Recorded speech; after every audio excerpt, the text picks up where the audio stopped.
G'day and welcome to the AOS Coach sneak peek into the new Maggotkin of Nurgle Battletome that Games Workshop were kind enough to send me to check out and kind of get my head across before general release. Now, in this video, I'm going to focus on the key changes that I noticed across the war scrolls, the points, the grand strategies, the battle tactics, and the battalions that you might want to consider for match play. Now, in a previous video that you might have already watched, or maybe you're going to watch very soon, I look at the allegiance ability. So if you want to know more about the new Nurgle allegiance abilities like disease and what also comes around with the cycle of corruption, all that stuff, go and have a look at the channel and you'll see that there'll be another video about abilities. This book, as I previously mentioned, is chock full of art and narrative gems and Path to Glory rules and pretty sweet map of Gairan, to be honest. I was excited to see that map of the Gairan. I love seeing all the little pieces on the map and, you know, who might be there and what does it all mean and how close are you to the cities of Sigmar and all that type of stuff. But hey, I'm going to avoid the spoilers as much as possible when it comes to the lore. I want you to enjoy that, and let's dig into the key war scroll and ability changes that have happened in your new Nurgle book. So let's start off with your match play rules and look at the new grand strategies and battle tactics. You have 4 new grand strategies to choose from, in addition to whatever battle pack you're playing in, whether it's the Gurish Heartlands or the core rulebook. You got 4 grand strategies to choose from: the Corrupt Arcane Nexus, Tend the Gardens, Spread Rampant Disease, and Bless Desecration. If you go with Corrupt Arcane Nexus, it is scored if a friendly Maggotkin of Nurgle is within 3 inches of the center of the battlefield. Seems pretty easy, but you've also got to make sure that there are no enemy units within 6 inches of the center of the battlefield. Tend the Garden is scored if there are no enemy units within 3 inches of a Feculent Narmor in your army. Seems pretty easy. Backfield the Narmor, kind of avoid anyone coming from reserves.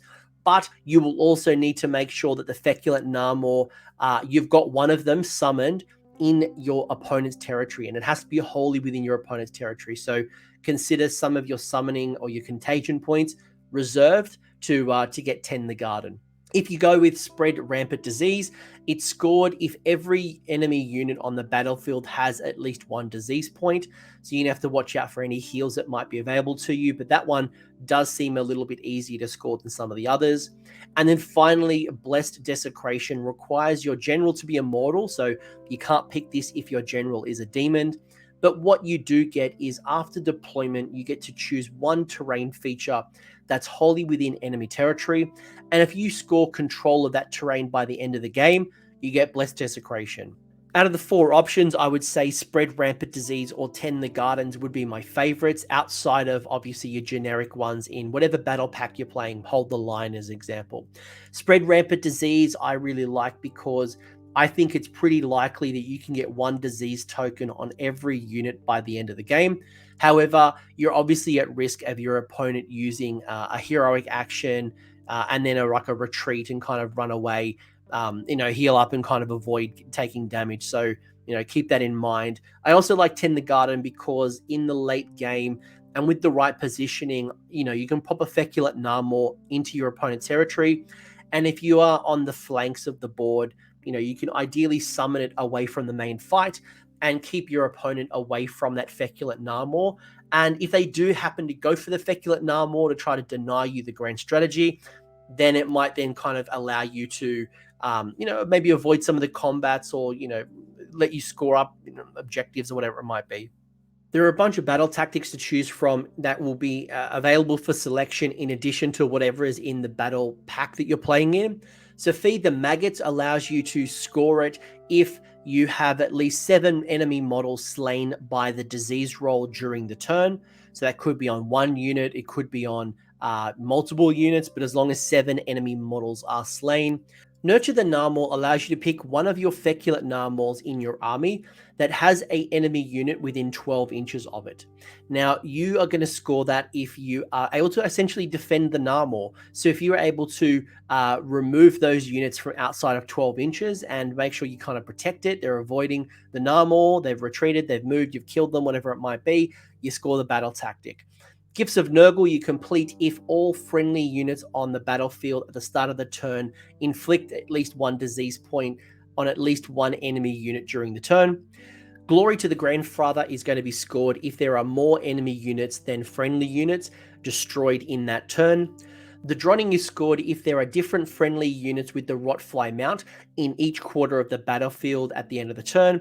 And then finally, you've got Sudden Domination that you're going to score if you summon a Great Unclean One onto the battlefield in the turn, as well as it is within 3 inches of an objective that you control in your opponent's territory. So you're going to need to have enough points to summon the Great Unclean One. You need to summon it within 3 inches of an objective, and it needs to be within opponent's territory that you control. So if those like stars line up, sounds like a great battle tactic to score, but it might be a bit hard to, I wouldn't plan for that one. Now, you've gained access to 2 core battalions to use for match play. One is the Thricefold Befoulment. The other one is the Rotbring Assist. If you go the Thricefold Befoulment, it does require you to have 3 Great Unclean Ones. That's it. There's no optional, there's no things to add. It's just 3 Great Unclean Ones. Now, if you do take the 3 Great Unclean Ones and you put it under this battalion, you'll get yourself an extra enhancement, which might be nice. You might get an extra spell, you might get an extra artifact, but don't get too excited because the points for Great Unclean Ones and Rotigus did go up. It is based on the keyword, the Great Unclean One, which means you're going to be able to include Rotigus within that 3.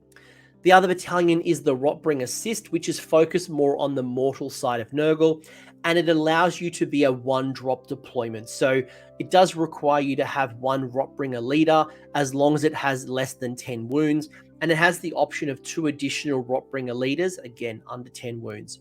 You will also need to bring 3 Rotbringer troops that are not leaders, artilleries, or behemoth, and you got the option of 3 more. If you really wanted to build a strong early deep strike, drowning men list for that plus 8 inches on the first turn, you tap into the Puskor Blight Lords, for example. It could be a great way to put them into a 1-drop. Or, why not tap into, say, Battle Regiment and the Rotbring Assist if you want to include a hero with more than 10 wounds and, double down on that. Maybe want to bring a Great Unclean One as well as, have a bit of a mixed bag there. I really like both battalions. You will probably need to be an accountant to work out how you're going to fit in the rest of your army if you are going to take the 3 Great Unclean Ones. But hey, you're bringing 3 big boys, like that's not bad. Speaking of the big boys, let's look at some of the key changes that have happened. So there has been a fair amount of changes on the War Scrolls. I'm just going to call out some of the big ones. I'm not going to call out every little nuance that, like, a War Scroll to hit roll went from a 4 to a 3, and that's you can enjoy that when you get your Battletome. I'm just going to call out some of the big ones, both in the big heroes, the demons, and then the mortals. So starting off with Rotigus. Rotigus lost -1 to its move profile, and it's down to a base move of 4. Rotigus did gain an extra 4 wounds, so it's now up to 20 wounds. And what's really cool as well is that the damage profile table has degraded less. So in the old book, there was 5 different profiles for the damage profile. It's now down to 4. Rotigus is now a War Master, so it's treated as the general, even if he's not picked as the general. And there's a whole bunch of ability rewrites here. It lost the Blubber and Bile, it lost Corpulent Mass, and it's lost Streams of Brackish Filth. In its place, it's gained Bloated with Corruption, which, if an unmodified ward roll for this unit is a 6, it can pick 1 enemy unit within 3 inches and it suffers 1 disease point. It gained the Rainfather, so that allows you to reroll a casting roll when attempting to cast its signature war scroll, the Deluge of Nurgle. Mountain of Loathsome Flesh has been changed, but it does still sit on the war scroll. Instead of it dealing damage to enemies within 1 inch, it is now a Monstrous Rampage action. So what happens with the Monstrous Rampage is you get to pick 1 enemy unit that's within 3 inches, and on a 2+, it's going to deal either between 4 and 1 mortal wound, just depending on how damaged Rotigus is. Deluge of Nurgle is now a flat 5+, instead of fluctuating like the old War Scroll, and it will still do D3 mortal wounds for every 5+ you roll from, I think it's 7 dice. There are some minor melee adjustments. Probably the most impactful one would be the Gnarl Rod, and it's gone down to a 2-inch range, but it's now 3 damage. Now with the Great Unclean one, the Noxious Bile is now Ren 3. Most of the melee weapons are range 1 with the exception of the Bile Sword, which is 2-inch range, and it now does damage 4. Its melee profile is a little bit more consistent with a lot more 3s to hit. It did lose the command ability, the Grandfather's Joy, which I know lots of you enjoyed to give you +1 attacks in melee. It has the same Bloated with Corruption and Mountain of Loathsome Flesh that Rotigus has. Putrid Offerings has changed, and you now get to cast an extra spell instead of +1 to the cast and unbinding rolls. Reverberating Summons is an ability that's now tied to the Doomsday Bell, and it's going to generate you 1 to D3 contagion points depending on, there's a dice roll mechanic. You roll a dice, and then on a roll of X, it allows you to do Y. So it's not a flat D3. You got to roll a dice for it to see what it does. And then finally, on this profile, the Hosts of Nurglings, it has gone up to 15 attacks, depending on how you are in the damage table. Finally, when it comes to the superheroes, you've got the Glottkin, and the Glottkin's missile weapon has been rewritten. Instead of it being 1 attack with a potential of 2d6 damage, it's now a flat 7 attacks for 1 damage. The melee profile has gotten a little bit better with some higher damage and more consistency across the board.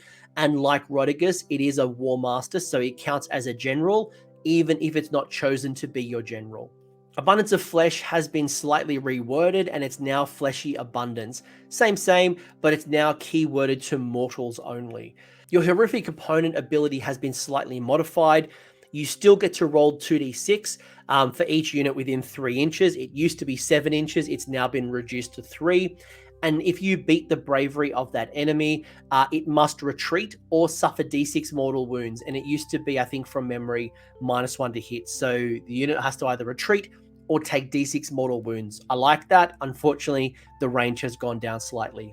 It lost the Lord of Nurgle command ability, but in its place, it gained the Blightcring command ability, which at the end of the enemy movement phase, if this unit is within 12 inches of an enemy unit, the command must be issued by this unit, so issued by the Glottkin, and received by another friendly Maggotkin unit within 12 inches of the enemy.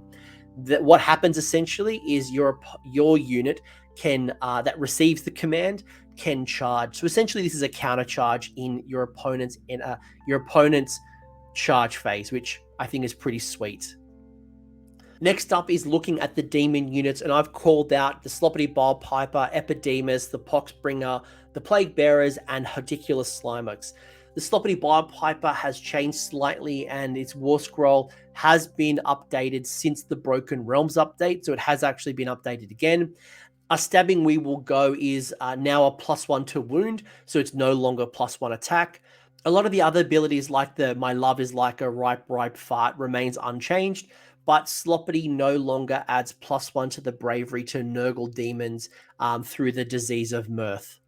So when it comes to Epidemus, the Taliban of Nurgle has been reworded, and the way it works now is at the start of your hero phase, if Epidemus is on the battlefield, you roll the following amount of dice depending on what Epidemus can see and what terrain features are visible to Epidemus. So if the Great Unclean one is visible to Epidemus, you get 3 dice. If there is a friendly Plague Bearer host with 10 or more models, or a Feculent Narmor, or both, you get 2 dice for each, as well as 1 for other friendly Maggotkin of Nurgle units. So you basically calculate how many of these units are visible to Epidemus, and then you roll a bunch of dice. So for each 5+, you get to add 1 to the tallies of new diseases that Epidemus has collected, up to a maximum of 7. So this is not your disease points. This is something completely separate. So for each of those 5+, and you've calculated a couple of new diseases, you either can cash in and use one of those diseases to either re-roll 1 ward roll, a casting roll, a dispelling roll, or an unbinding roll for friendly Maggotkin of Nurgle units. So again, it's not the disease points. With the Poxbringer, the captain of the Taliban's ability has changed, and now in the combat phase, when you pick the Poxbringer to fight for the first time, you can pick 1 friendly Plague Bearer host unit within 12 inches of it, and it hasn't fought yet. So the Poxbringer and the Plague Bearer will be able to fight simultaneously. So it's basically a double activation. So it's not a you go, I go, you go, I go. It'll be Poxbringer, Plague Bearer, and then you go. So very much like what Lumineth, if you've ever played Lumineth. You've also lost the In Death There Is Life ability, which used to allow you to heal 1 wound for friendly Nurgle demons, but you're already healing through your allegiance abilities. Now, when it comes to your Plague Bearers, they have gained an extra wound. So previously they were 1 wound a model. They are now 2 wounds a model. And in the previous Allegiance ability video, you would have heard me, there is a demon spell that allows me to add an extra wound to each model. So I can get my Plague Bearers up to 3, but on their war scroll, they are now 2 wounds apiece, which is pretty sweet. The trade-off there is that they used to be a 5-up save. They are now a 6-up saves. They're a base of 6. The Icon Bearer only returns 1 slain model. It used to return up to D6. It's now just a flat 1. They did lose the Locus ability. We used to allow you to reroll save rolls of 1 while they were wholly within 7 inches of a Nurgle demon hero. And the other probably thing that you might get a little bit upset about is that the Cloud of Flies is just a -1 to hit against enemy shooting. So there used to be a whole bunch of additional minuses to hit when you had a unit of 20 or more models. That feature is no longer available. Regardless of how many models, it's now just a flat 1 to hit in enemy shooting. Particular Slimex has had some changes. He has gone from a 3-up save to a 4+ save. His movement has gone from a 5 down to a 4, but he has gone up from 8 wounds to 10 wounds. Now, on paper, that's really cool. He's got an extra 2 wounds, but it does then push him into a commander role, not a sub-commander role when you start playing around with your battalions, which I think might suck a little bit. I'm sure you might rather him have stayed in the 9 space to kind of still be a sub-commander in your army. It might be worth calling out as well that Plague Drone's melee weapons have been simplified. So instead of having a whole bunch of like 1, 2, and 3 attacks and all these weird profiles, it's now just flat 6 attacks for each of the drones. And then you get 2 attacks for the Plague Sword. So there's a lot more consistency within the Plague Drones that are hitting on 3s, wounding on 3s. The Death Head shooting attack has changed as well, so it's no longer 1 attack per model. Instead, it's equal to the number of models in the target unit to a maximum of 7 inches. I think it used to be 14 inches, it's now just 7 inches. When it comes to the mortals, we've got a couple of key changes through the Blight Kings, your Puskor Blight Lords, your Rotbringer Sorceress, and your Lord of Plagues, and your Harbinger of Decay. So when it comes to your Putrid Blight Kings, they're now 5 attacks. They used to be 3. They're still hitting on 3s, wounding on 3s, and they have Rend 1. So I know a lot of people were happy and wanting to see Rend on them. So they've gained an extra set of attacks, more chances to deal out disease, and they've got Rend. Your Musicians no longer give you +1 to the run and charge rolls, which is going to doubly suck when you remember that you can't use the Feculent Narmors, the slingshot. Those chimes are no longer there. But what the Musicians do is it does force your opponent to re-roll Battle Shock rolls of 1. They've lost the Discharge roll, which was at Hero Phase D3 heal, or enemies will take D3 mortal wounds on a 6+. You've also lost those Blighted Weapons, which were those the Exploding 6s. You have gained Relentless Attackers, and what that gives you is at the end of the combat phase, you pick 1 enemy unit with a wound characteristic of 3 wounds or less, and you roll 1 dice for each model within 3 inches. And for each roll that exceeds the wounds characteristic, they're going to suffer 1 mortal wound. So if you're mostly fighting against like 1 wound or even 2 wound especially, you're going to do a couple of cheeky mortal wounds in addition to the disease and in addition to anything in the combat phase. Your Puskor Blight Lord's melee profile has been simplified exactly like the Plague Drones. It also doesn't have those discharge rolls or the Blighted Weapons. It has gained the Rack and Ruin, which after this model has made a charge move, you roll a dice for each enemy unit within 1 inch of that model. Now you add +2 to the roll if it has the Dolorious Toscan. And on a 4+, or a 2+ if you've got that special weapon, you're going to do D3 mortal wounds on the charge.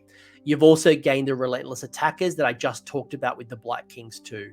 The Rotbringer Sorcerer's Steam of Corruption has changed. So instead of doing a flat 3 mortal wounds, you will now roll a dice for each model that is within 7 inches, and on a 5 up, it's going to do a mortal wound to that unit. Now, you can extend the range of the Steam of Corruption to 14 inches, but it changes the dice roll from a 5 plus to a 6 plus to do that mortal wound. So keep that in mind, but there's a bit of flexibility there. The Lord of Plagues has gained +1 attack. It's lost the Wanton Slaughterer. It's also lost the Plague-ridden Great Weapons, and it's also lost the Grandfather's Gift. But in its place, it has gained the 7-fold Slaughter ability, which gives you +1 melee weapon attacks to one Putrid Black King's unit that is wholly within 12 inches that hasn't fought yet. On top of that, the Rot's Corp Mulch has changed, and it now gains a contagion point for each enemy unit that the Lord of Plagues destroys.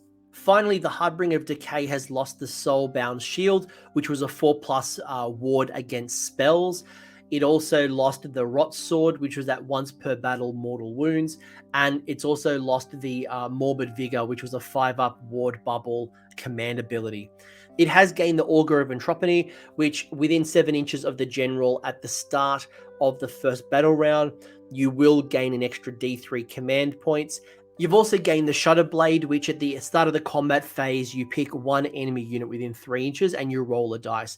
And on a 3+, that unit cannot issue or receive commands in that phase. So it's basically access to the raw Monstrous Rampage without being the raw Monstrous Rampage. So you could double down and take a Great Unclean one or some type of monster for the raw ability and have the Harboring of Decay.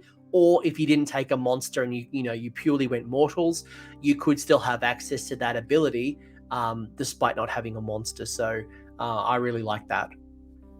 As you can see here on the table, there has been plenty of points movements with most units going up. And I mentioned to you not to get too excited about the Thricefold Battalion because as you can see, Rotigus and the Great Unclean one are all sitting around 500 points. I think it's 495. So if you have the Thricefold Battalion, you've got, Rotigus and 2 Great Unclean ones, you've essentially got 500 points to fill your remaining slots. And that includes your battle line, because unlike Sons of Behemat, where your monsters are going to count as your battle line as well, your Great Unclean ones are not battle line. The other big call out I'd probably want to make here is that the Glottkin, a personal favorite for 3rd edition, people love the Glottkin. The Glottkin has basically doubled in points. So the Glottkin is now worth 700 points, which could be quite hard to fill in your list, but it also could be a great centerpiece for those mortal armies and then surround it with Black Kings and things like that.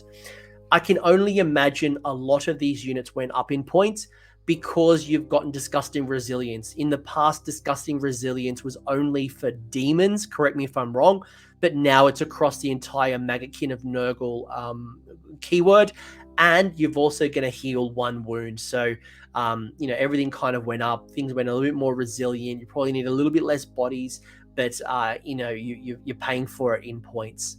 I was surprised to see that Plague Bearers, despite doubling in their wounds, have only gone up 40 points. I'm sure people who are playing the He Knights of Slaanesh and they're looking at their Demonettes for 110 points, and then they look at your Plague Bearers for 150 points now for 10 models with 20 wounds. I still think that's incredible value. So you could run, the Thricefold Battalion with 3 units of Plague Bearers, or even tap into the Beast of Nurgle if you go into the Befouling sub-allegiance. But, there's some interesting changes, and I think if you try to plug in your 3rd edition list, you're going to quickly find that your army has significantly increased in points. But as always, the true list teching and my recommendations are going to ultimately come out after the FAQ. And as long as Christmas doesn't impact us even worse, it will be about a 4-week delay between the Battletome hitting the shelves and the FAQ being released. So fingers crossed, I'm running a tournament at the end of January. I'm praying and hoping that FAQ is out kind of mid-January at the latest. There's a lot of changes here, and I think my advice to you, if Nurgle player, is that you really need to go back to the drawing board with your Nurgle list, and don't just take, if you've been playing Nurgle in 3rd edition and you just grab that that list that you've been using from Warscroll Builder and you cram it into 3rd edition with the new Battletome, you're going to quickly find that you'll be over points, and it doesn't function the same that it used to. There's a couple of heroes it used to take for adding pluses to attacks or various things.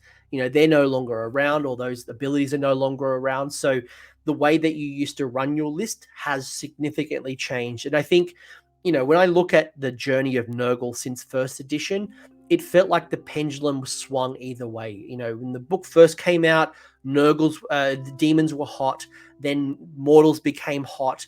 And I think when I look at the book, I think it's a nice balance between demons and mortals. So regardless if you are sitting on either side of those keywords, I think they're fairly matched. I am kind of excited to see where the list teching really comes into play when you start adding in those Beasts of Chaos, the Skaven, the Slaves to Darkness coalition units. But I think, you really need to start thinking about how you make the most of potentially summoning new bodies, how you rack up those disease points, how you start to chip away those mortal wounds, but also how do you get away from the lack of speed? I think you're going to think your army's a lot slower, despite the board size is kind of shrinking, the fact that you've lost run and charge, the fact that your Narmor doesn't act the same way. I think you need to think about your army a little bit differently, but luckily, Disgusting Resilience has made your army more resilient. So the requirement to get into combat and deal damage quickly probably has been reduced. But hey, I'm not a Nurgle player. I'm not playing Nurgle, so this is my observations, and I would like to hear from you in the comments section, Nurgle player. How do you feel about these changes, both in the Allegiance and the Warscroll changes? What's excited you and what's disappointed you? I can imagine there's going to be a little bit of disappointment, but I think there's some really exciting things in here as well. And I think when this book hits the shelf and you're going to watch this video and you're going to watch other people's videos, I can imagine some of you are going to feel rage about this book because it doesn't act like the old book. However, I will say to you to have some patience, have some test games, see how your list teching now goes with some of these new abilities, new rules, and how the points change. And I suspect, despite some of the bookkeeping with diseases, I think you're going to enjoy this book. It feels thematic. It feels fun.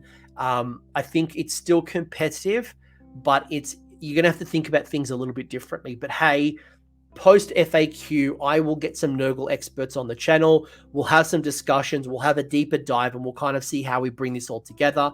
But I think right now, I think you just got to go over the hump, the fact that your points are a little bit more expensive. So how do you make the most of it? But hey, let me know in the comment section what you think about the book. What are you excited about? What are you disappointed about?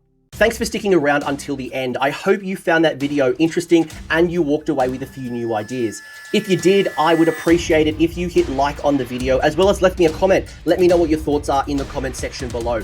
The conversation will continue over on Discord, so links down below in the episode description if you want to join the Discord and continue the Age of Sigmar conversation. I want to give a massive shout out as well to these absolute bloody legends, these champions who have continued to support me through Patreon or YouTube members. That is going directly into supporting the maintenance and the growth of this channel. So thank you very much, guys. Much appreciated. And until next time, roll more sixes.